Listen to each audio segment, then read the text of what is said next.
नमस्कार दोस्तों, स्वागत है आपका अपने यूट्यूब चैनल में। आज की इस वीडियो में हम लोग जानने वाले हैं टॉप 50 क्वेश्चन जीके के, जो आपके एग्जाम के लिए बहुत ही इंपॉर्टेंट है। आप कोई भी गवर्नमेंट एग्जाम की तैयारी कर रहे हो, जैसे SSC, CGL, CHSL, MTS, CPO, railway, ALP, Delhi police, army, दोस्तों डिफेंस में भी आप कोई भी गवर्नमेंट एग्जाम की तैयारी कर रहे हैं, आपके लिए कंटेंट बहुत ही इंपॉर्टेंट बन जाता है, क्योंकि टॉप 50 क्वेश्चन है। टॉप 50 क्वेश्चन जो आपके एग्जाम के लिए बहुत ही इंपॉर्टेंट है। तो चलिए बिना देर ना करते हुए वीडियो शुरू करते हैं और देखते हैं टॉप 50 क्वेश्चन। फर्स्ट नंबर है प्रत्यावर्ती धारा, जिसे एसी बोलते हैं, को दृष्टि धारा डीसी, दृष्टि धारा डीसी में परिवर्तित करने वाली युक्ति को क्या कहते हैं? प्रत्यावर्ती धारा को दृष्टि धारा में परिवर्तित करने वाली क्रिया वाली युक्ति को क्या कहते हैं हम लोग? तो दोस्तों इसे रेक्टिफायर करते हैं, ये आप याद रखिएगा। ऑप्शन नंबर सी इस क्वेश्चन का सही आंसर हो जाएगा। नेक्स्ट क्वेश्चन बोल रहा है, यदि विद्युत फिटिंगर्स में एक तार को भू संकर्पित किया जाता है, इसका क्या कारण है? विद्युत फिटिंगर्स में एक तार को दोस्तों भू संपर्कित किया जाता है, तो इसका क्या कारण है? इसका कारण है यदि लघुपयन शॉर्ट सर्किट हो जाए तो धारा भूमि में चली जाएगी, इसलिए विद्युत फिटिंगर्स में एक तार को भू संपर्कित किया जाता है। ऑप्शन नंबर ए इस क्वेश्चन का राइट आंसर हो जाएगा। नेक्स्ट क्वेश्चन बोल रहा है, विभवांतर का मात्रक होता है, तो विभवांतर का मात्रक दोस्तों वोल्ट होता है। ऑप्शन नंबर बी इस क्वेश्चन का राइट आंसर हो जाएगा। नेक्स्ट क्वेश्चन बोल रहा है, एक आदर्श वोल्ट मीटर का प्रतिरोध होता है, एक आदर्श वोल्ट मीटर का प्रतिरोध होता है, क्या होता है एक आदर्श वोल्ट का प्रतिरोध?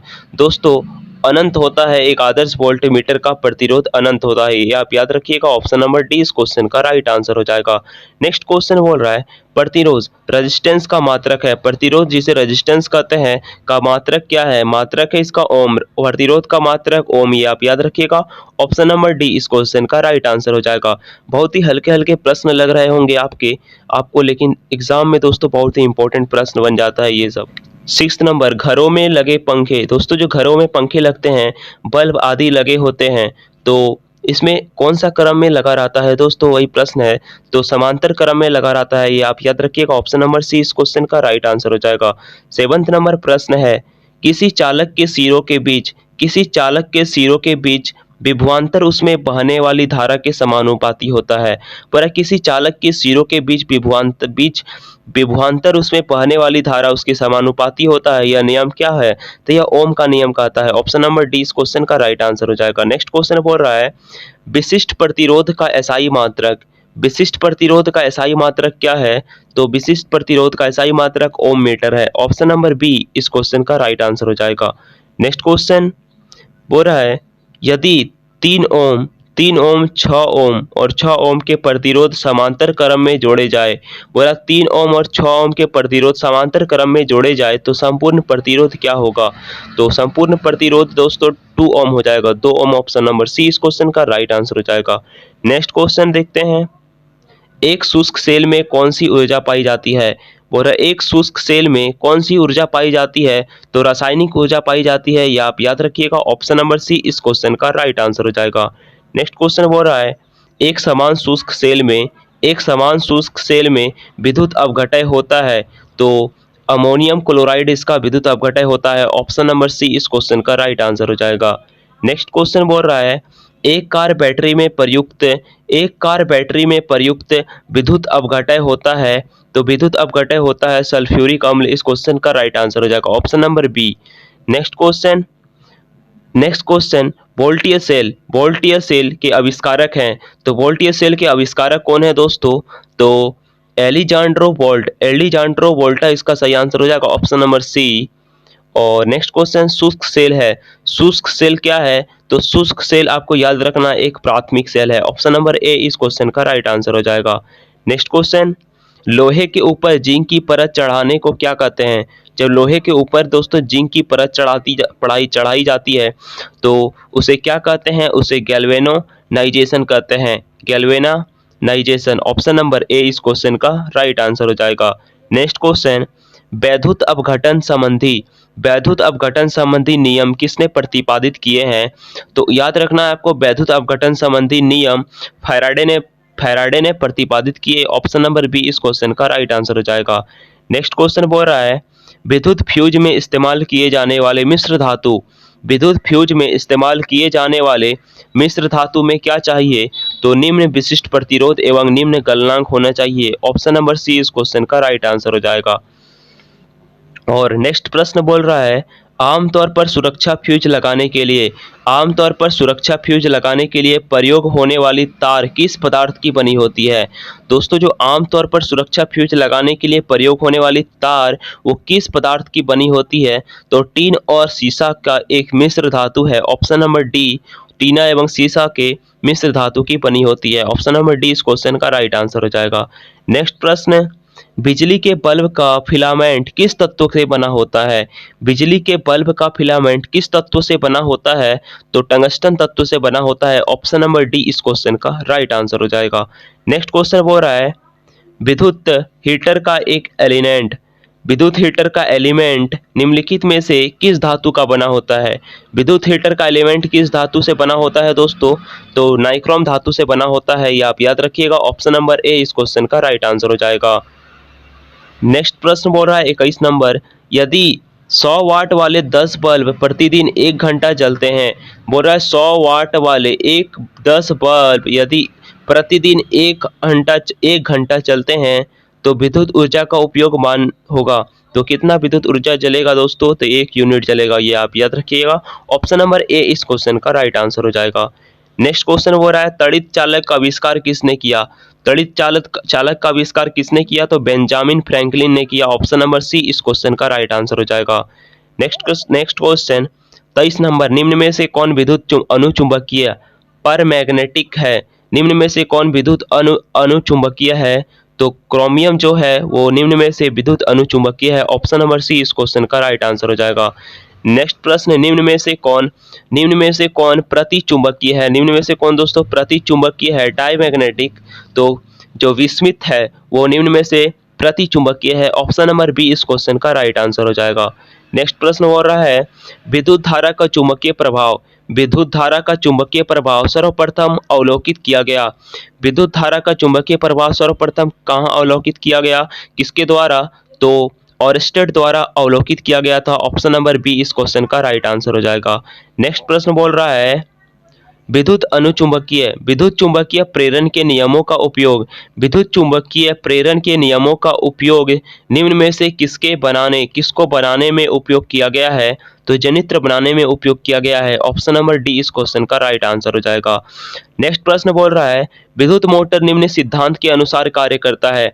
जो विद्युत मोटर किसके सिद्धांत पर कार्य करता है? तो वो फैराडे के नियम के सिद्धांत पर काम करता है। ऑप्शन नंबर ए इस क्वेश्चन का सही आंसर हो जाएगा। ट्रांसफार्मर क्या है? ट्रांसफार्मर क्या है दोस्तों? तो एसी वोल्टता को घटाने और बढ़ाने में प्रयुक्त होता है। एसी वोल्टता, तो उसे ट्रांसफार्मर कहते हैं। ऑप्शन नंबर बी इस क्वेश्चन का राइट आंसर हो जाएगा। 29 नंबर प्रश्न है, लेंज का नियम निम्नलिखित में से किसके लिए आवश्यक है? तो लेंज का नियम निम्नलिखित में से ऊर्जा संरक्षण के लिए आवश्यक है। ऑप्शन नंबर ए इस क्वेश्चन का सही आंसर हो जाएगा। 30 नंबर प्रश्न है, परमाणु के नाभिक में होते हैं। परमाणु के नाभिक में क्या होते हैं? तो परमाणु के नाभिक में याद रखना है आपको, प्रोटॉन और न्यूट्रॉन होते हैं। ऑप्शन नंबर ए इस क्वेश्चन का सही आंसर हो जाएगा। नेक्स्ट प्रश्न बोल रहा है, नेक्स्ट प्रश्न चलिए देखते हैं, न्यूट्रॉन की खोज किसने की थी? तो चैडविक ने की थी न्यूट्रॉन की खोज। ऑप्शन नंबर सी इस क्वेश्चन का सही आंसर हो जाएगा। नेक्स्ट प्रश्न है, परमाणु क्रमांक एटॉमिक नंबर है उसे क्या कहते हैं? तो नाभिक में उपस्थित प्रोटॉनों की संख्या को हम लोग परमाणु क्रमांक कहते हैं। नाभिक में उपस्थित प्रोटॉनों की संख्या को। ऑप्शन नंबर बी इस क्वेश्चन का सही आंसर हो जाएगा। नेक्स्ट प्रश्न है, जिस तत्व के परमाणु में दो प्रोटॉन और 2 न्यूट्रॉन और 2 इलेक्ट्रॉन हो, उस तत्व के द्रव्यमान संख्या क्या है? मास नंबर कितना होगा? तो 4 हो जाएगा, ये आप याद रखिएगा। ऑप्शन नंबर बी इस क्वेश्चन का सही आंसर हो जाएगा। नाभिक का आकार क्या है? नाभिक का आकार क्या होता है दोस्तों? तो 10 से 15 मीटर नाभिक का आकार होता है। ऑप्शन नंबर डी इस क्वेश्चन का सही आंसर हो जाएगा। नेक्स्ट प्रश्न बोल रहा है, पॉजिट्रॉन की खोज किसने की थी? तो पॉजिट्रॉन की खोज एंडरसन ने की थी। ऑप्शन नंबर डी इस क्वेश्चन का सही आंसर हो जाएगा। नेक्स्ट प्रश्न बोल रहा है हाइड्रोजन परमाणु के न्यूक्लियस में प्रोटॉनों की संख्या ज्ञात करें। हाइड्रोजन परमाणु में न्यूक्लियस में प्रोटॉनों की संख्या ज्ञात करें तो परमाणु संख्या इसमें 1 हो जाएगा। हाइड्रोजन परमाणु में न्यूक्लियस प्रोटॉनों की संख्या 1। ऑप्शन नंबर बी इस क्वेश्चन का सही आंसर। नेक्स्ट प्रश्न बोल रहा है इलेक्ट्रॉन की खोज किसने की थी। तो इलेक्ट्रॉन की खोज किसने की थी तो थॉमसन ने की थी, J Thomson. Option number A इस क्वेश्चन का सही आंसर हो जाएगा। नेक्स्ट प्रश्न बोल रहा है इलेक्ट्रॉन वहन करता है। इलेक्ट्रॉन वहन करता है 1 यूनिट ऋणावेश पर इलेक्ट्रॉन वहन करता है। ऑप्शन नंबर ए इस क्वेश्चन का सही आंसर हो जाएगा। नेक्स्ट प्रश्न बोल रहा है ऐसे परमाणु जिनके परमाणु क्रमांक समान, ऐसे परमाणु जिनके परमाणु क्रमांक समान परंतु परमाणु द्रव्यमान भिन्न भिन्न होते हैं क्या कहलाते हैं। बोला ऐसे परमाणु जिनके परमाणु क्रमांक समान परंतु परमाणु जो द्रव्यमान है वो भिन्न भिन्न, तो उसे क्या कहते हैं तो उसे समस्थानिक कहते हैं। ये आप याद रखिएगा। ऑप्शन नंबर बी इस क्वेश्चन का सही आंसर हो जाएगा। नेक्स्ट प्रश्न बोल रहा है समस्थानिक गुण पाए जाते हैं। समस्थानिक गुण पाए जाते हैं तो तत्वों में समस्थानिक गुण पाए जाते हैं। ऑप्शन नंबर ए इस क्वेश्चन का सही आंसर हो जाएगा। नेक्स्ट प्रश्न बोल रहा है एक भारी नाभिक के 2 हल्के नाभिकों में टूटने की प्रक्रिया को क्या कहते हैं। एक भारी नाभिक के 2 हल्के नाभिकों में टूटने की प्रक्रिया को क्या कहते हैं तो नाभिकीय विखंडन प्रक्रिया कहते हैं, विखंडन प्रक्रिया। ऑप्शन नंबर बी इस क्वेश्चन का सही आंसर हो जाएगा। नेक्स्ट प्रश्न 2 हल्के नाभिक मिलकर भारी नाभिक का निर्माण करते हैं। 2 हल्के नाभिक मिलकर भारी नाभिक का निर्माण करते हैं तो इस प्रक्रिया को क्या कहते हैं तो इस प्रक्रिया को नाभिक संलयन प्रक्रिया कहते हैं। ऑप्शन नंबर बी इस क्वेश्चन का सही आंसर हो जाएगा। नेक्स्ट प्रश्न बोल रहा है परमाणु बम एटम बम का सिद्धांत आधारित है तो परमाणु बम का सिद्धांत नाभिक के विखंडन पर आधारित है। ऑप्शन नंबर बी इस क्वेश्चन का सही आंसर हो जाएगा। नेक्स्ट प्रश्न बोल रहा है रेडियो सक्रिय पदार्थ उत्सर्जित करता है। जो रेडियो सक्रिय पदार्थ है उत्सर्जित करता है उपयुक्त सभी पे, अल्फा किरणें, बीटा किरणें और गामा किरणें तीनों पे रेडियो सक्रिय पदार्थ उत्सर्जित करता है तो ऑप्शन नंबर डी इस क्वेश्चन का सही आंसर हो जाएगा। नेक्स्ट प्रश्न बोल रहा है कोबाल्ट 60 आमतौर पर जो कोबाल्ट 60 है आमतौर पर विकिरण चिकित्सा में प्रयुक्त होता है। आमतौर पर विकिरण चिकित्सा में प्रयुक्त होता है, ये आप याद रखना है। और क्योंकि यह उत्सर्जित करता है, प्रयुक्त होता है क्योंकि यह उत्सर्जित करता है क्या तो गामा किरणें उत्सर्जित करता है। ऑप्शन नंबर सी इस क्वेश्चन का सही आंसर हो जाएगा। नेक्स्ट प्रश्न बोल रहा है नाभिकीय रिएक्टर में निम्नलिखित में से किसे मंदक के रूप में प्रयोग किया जाता है। किसे मंदक के रूप में प्रयोग किया जाता है तो रेडियम को नाभिकीय रिएक्टर में निम्नलिखित में से रेडियम मंदक के रूप में प्रयोग किया जाता है। ऑप्शन नंबर सी इस क्वेश्चन का सही आंसर हो जाएगा। नेक्स्ट प्रश्न बोल रहा है परमाणु पाइल का प्रयोग कहाँ होता है तो नाभिक के विखंडन के परिचालन में नाभिक के परमाणु पाइल का उपयोग होता है। ऑप्शन नंबर बी इस क्वेश्चन का सही आंसर हो जाएगा। 48 नंबर प्रश्न है क्यूरी किसकी इकाई का मान है। क्यूरी किसकी इकाई का मान है तो रेडियो एक्टिव धर्मिता की इकाई का नाम है क्यूरी। ऑप्शन नंबर ए इस क्वेश्चन का सही आंसर हो जाएगा।